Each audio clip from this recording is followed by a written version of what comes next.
بسم اللہ الرحمن الرحیم۔ السلام علیکم ورحمۃ اللہ وبرکاتہ۔ اللہم صلی علی محمد وعلی آل محمد۔ آسان ترجمہ قرآن مفتی محمد تقی عثمانی صاحب۔ سورہ البقرہ آیت نمبر 188۔ وَلَا تَأْكُلُوا أَمْوَالَكُمْ بَيْنَكُمْ بِالْبَاطِلِ وَتُدْلُوا بِهَا إِلَى الْحُكَّامِ لِتَأْكُلُوا فَرِيقًا مِّنْ أَمْوَالِ النَّاسِ بِالْإِثْمِ وَأَنْتُمْ تَعْلَمُونَ۔ اور آپس میں ایک دوسرے کا مال ناحق طریقوں سے نہ کھاؤ، اور نہ ان کا مقدمہ حاکموں کے پاس اس سے غرض سے لے جاؤ کہ لوگوں کے مال کا کوئی حصہ جانتے بوجھتے ہڑپ کرنے کا گناہ کرو۔ یسألونک عن الأہلہ قل ہی مواقیت للناس والحج ولیس البر بأن تأتوا البیوت من ظہورها ولكن البر من اتقى وأتوا البیوت من ابوابها واتقوا اللہ لعلکم تفلحون۔ لوگ آپ سے نئے مہینوں کے چاند کے بارے میں پوچھتے ہیں، آپ انہیں بتا دیجئے کہ یہ لوگوں کے مختلف معاملات کے اور حج کے اوقات متعین کرنے کے لیے ہیں، اور یہ کوئی نیکی نہیں ہے کہ تم گھروں میں ان کی پشت کی طرف سے داخل ہو، بلکہ نیکی یہ ہے کہ انسان تقوی اختیار کرے اور تم گھروں میں ان کے دروازوں سے داخل ہوا کرو، اور اللہ سے ڈرتے رہو تاکہ تمہیں فلاح حاصل ہو۔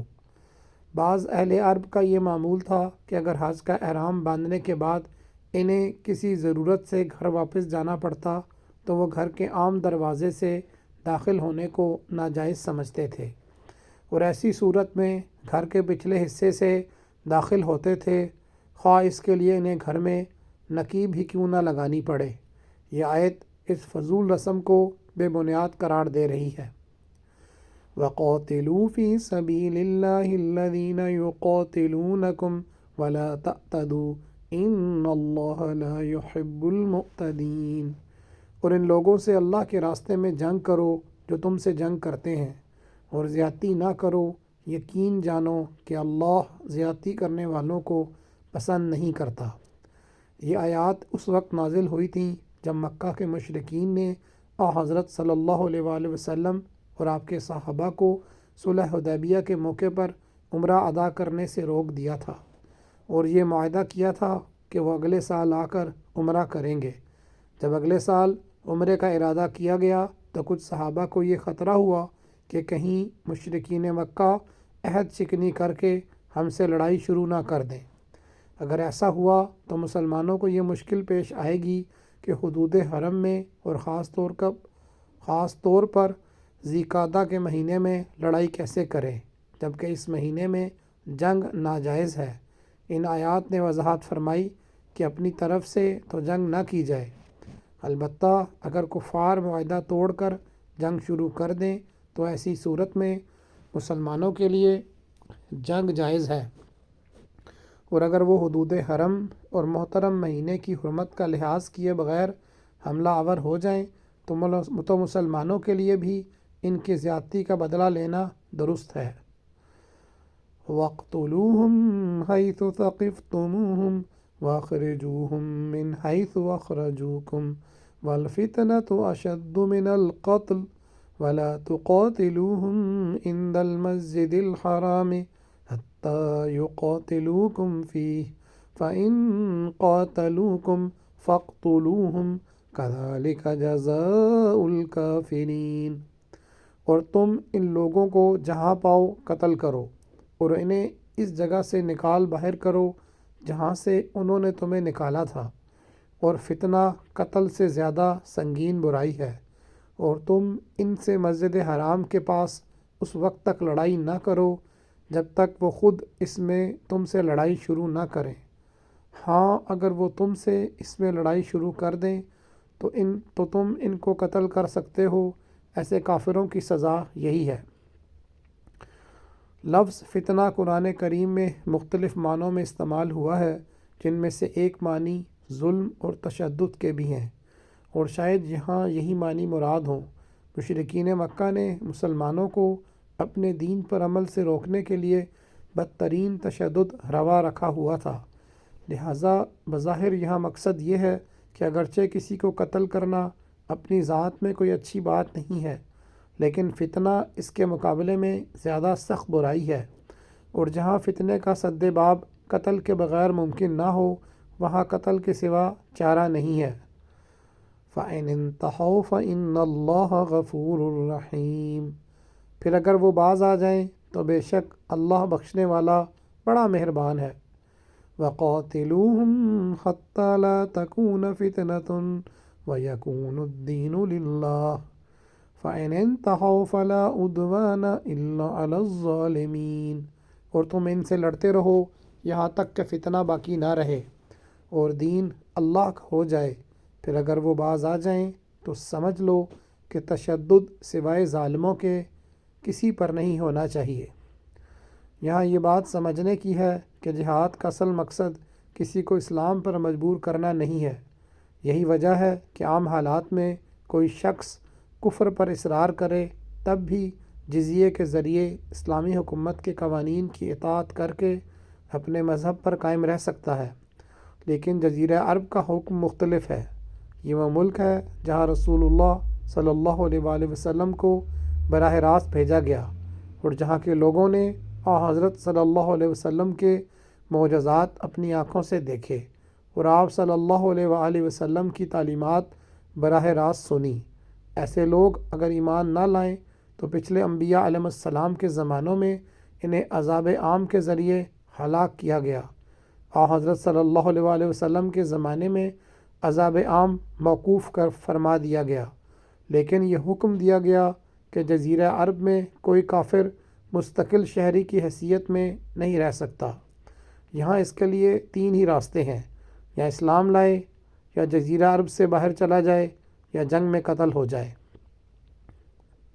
الشہر الحرام بالشہر الحرام والحرمات قصاص فمن اعتدى علیکم فاعتدوا علیہ بمثل ما اعتدى علیکم واتقوا اللہ واعلموا ان اللہ مع المتقین۔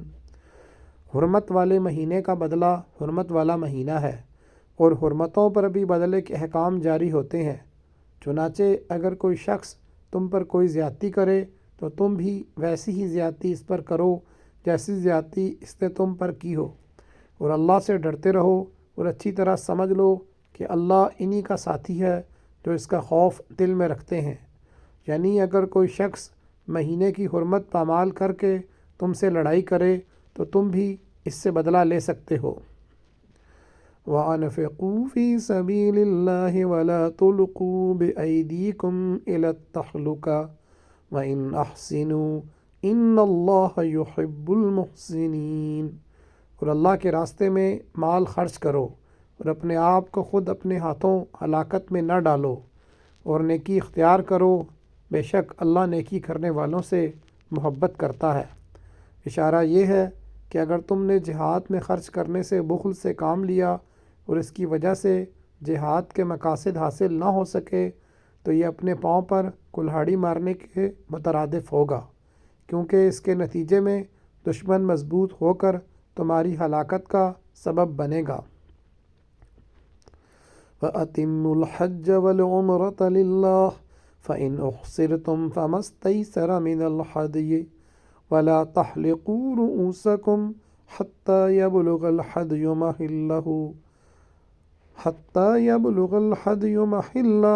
فَمَنْ كَانَ مِنْكُمْ مَرِيضًا أَوْ بِهِ أَذًى مِّن رَّأْسِهِ فَفِدْيَةٌ مِّن صِيَامٍ أَوْ صَدَقَةٍ أَوْ نُسُكٍ فَإِذَا أَمِنْتُمْ فَمَنْ تَمَتَّعَ بِالْعُمْرَةِ إِلَى الْحَجِّ فَمَا اسْتَيْسَرَ مِنَ الْهَدْيِ فَمَنْ لَمْ يَجِدْ فَصِيَامُ 3 أَيَّامٍ فِي الْحَجِّ و7 إِذَا رَجَعْتُمْ تِلْكَ 10 كَامِلَةٌ ذَلِكَ لِمَنْ لَمْ يَكُنْ أَهْلُهُ حَاضِرِ الْمَسْجِدِ الْحَرَامِ وَاتَّقُوا اللَّهَ وَاعْلَمُوا أَنَّ اللَّهَ شَدِيدُ الْعِقَابِ۔ اور حج اور عمرہ اللہ کے لیے پورا پورا ادا کرو۔ ہاں اگر تمہیں روک دیا جائے تو جو قربانی میسر ہو اللہ کے حضور پیش کر دو، اور اپنے سر اس وقت تک نہ منڈاؤ جب تک قربانی اپنی جگہ نہ پہنچ جائے۔ ہاں، اگر تم میں سے کوئی شخص بیمار ہو یا اس کے سر میں کوئی تکلیف ہو تو روزوں یا صدقے یا قربانی کا فدیہ دے۔ پھر جب تم امن حاصل کر لو، جو شخص حج کے ساتھ عمرے کا فائدہ بھی اٹھائے وہ جو قربانی میسر ہو اللہ کے حضور پیش کرے۔ ہاں، اگر کسی کے پاس اس کی طاقت نہ ہو تو وہ حج کے دنوں میں 3 روزے رکھے اور 7 روز اس وقت جب تم گھروں کو لوٹ جاؤ۔ اس طرح یہ کل 10 روزے ہوں گے۔ یہ حکم ان لوگوں کے لیے ہے جن کے گھر والے مسجد حرام کے پاس نہ رہتے ہوں، اور اللہ سے ڈرتے رہو اور جان رکھو کہ اللہ کا عذاب بڑا سخت ہے۔ مطلب یہ ہے کہ جب کوئی شخص حج یا عمرے کا احرام باندھ لے تو جب تک حج یا عمرے کے اعمال پورے نہ ہو جائیں احرام کھولنا جائز نہیں۔ البتہ کوئی ایسی مجبوری پیش آ سکتی ہے کہ احرام باندھنے کے بعد مکہ مکرمہ تک پہنچنا ممکن نہ رہے۔ چنانچہ خود حضرت صلی اللہ علیہ وآلہ وسلم کو یہ صورت پیش آئی کہ آپ اور آپ کے صحابہ عمرے کا احرام باندھ کر روانہ ہوئے، لیکن جب حدیبیہ کے مقام پر پہنچے تو مشرکین مکہ نے آگے بڑھنے سے روک دیا۔ اس موقع پر یہ آیات نازل ہوئیں اور ان میں ایسی صورتحال کا یہ حل بتایا گیا کہ ایسی صورت میں قربانی کر کے احرام کھولا جا سکتا ہے۔ امام ابو حنیفہ رحمۃ اللہ علیہ کے مسلک میں یہ قربانی حدود حرم میں ہونی چاہیے، جیسا کہ اگلے جملے میں فرمایا گیا ہے، اور اپنے سر اس وقت تک نہ مڈاؤ جب تک قربانی اپنی جگہ نہ پہنچ جائے۔ نیز اس کے بعد جس حج یا عمرے کا احرام باندھا تھا اس کی قضا بھی ضروری ہے۔ چنانچہ حضرت صلی اللہ علیہ وآلہ وسلم نے اس عمرے کی قضا اگلے سال فرمائی۔ احرام کی حالت میں سر منڈانا جائز نہیں ہوتا، لیکن اگر کسی شخص کو بیماری یا کسی تکلیف کی وجہ سے سر منڈانا پڑ جائے تو اس کو یہ فدیہ دینا ہوگا جو یہاں مذکور ہے۔ احادیث کی روشنی میں اس کی تفصیل یہ ہے کہ یا 3 روزے رکھے جائیں یا 6 مسکینوں کو صدقۃ الفطر کے برابر صدقہ کیا جائے یا ایک بکری قربان کی جائے۔ اوپر اس صورت میں قربانی کا حکم بیان ہوا تھا جب کسی شخص کو دشمن نے روک دیا ہو۔ اب یہ بتایا جا رہا ہے کہ قربانی امن کے عام حالات میں بھی واجب ہو سکتی ہے، جب کوئی شخص حج کے ساتھ عمرہ بھی جمع کرے، یعنی قرن یا تمتع کا احرام باندھے۔ اگر صرف حج کا احرام باندھا ہو جسے افراد کہتے ہیں تو قربانی واجب نہیں ہے۔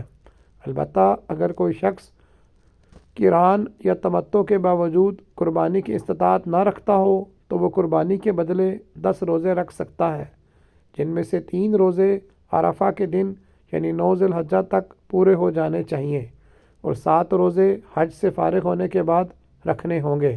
یعنی تمتع یا قران کے ذریعے حج اور عمرہ دونوں کو جمع کرنا صرف ان لوگوں کے لیے جائز ہے جو باہر سے حج کے لیے آئیں۔ جو لوگ حدود حرم یا حنفی مسلک کے مطابق حدود میقات پہ رہتے ہوں وہ صرف افراد کر سکتے ہیں، تمتع یا قران نہیں کر سکتے۔ آج کے لیے اتنا ہی۔ جزاک اللہ خیرہ۔ السلام علیکم ورحمۃ اللہ وبرکاتہ۔